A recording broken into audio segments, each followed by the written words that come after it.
Hello friends, good morning, welcome back to my channel. আশা করি তোমরা সবাই ভালো আছো, আমরাও ভালো আছি। তো আজকে আমরা জুডিওতে চলে এসেছি, এখানে কিছু কেনাকাটা করব, কারণ আজকে সামনেই হচ্ছে সোনার বার্থডে। তো সেখানে বার্থডের জন্য এসছে এখানে। তো এখানে খুব ফ্যান্সি ড্রেস আছে আর প্রচুর অনেক ডিসকাউন্টও আছে, তোমরা দেখতে থাকো। আর সত্যি সত্যি এখানে খুব ভালো ড্রেস, যেগুলো মানে সবার জন্যই ঠিকঠাক, আমাদের জন্যও আছে, এবং ইয়ং জেনারেশান যারা এখন অল্প বয়সী তাদের জন্য খুব ফ্যাশনেবল ড্রেস এখানে পাওয়া যায় আর খুব রিজনেবল দাম। আমার তো ভীষণ পছন্দ হচ্ছে। তো আজকে আমি আমার জন্য কিছু কেনাকাটা করিনি, যেহেতু সোনার বার্থডে, তাই সোনা এসেছে, ওকে কিছু ড্রেস কিনে দিতে হবে।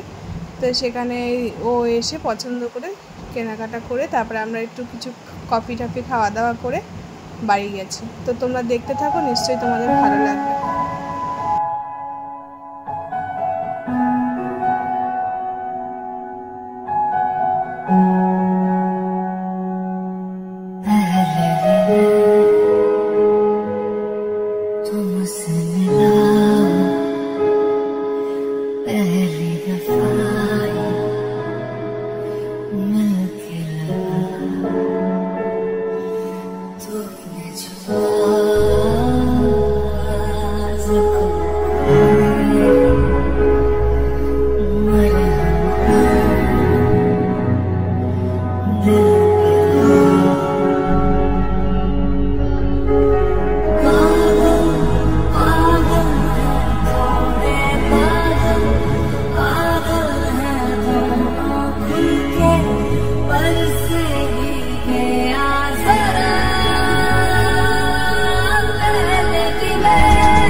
ইয়ে নিয়ে আসছি ওরা ইয়েতে আছে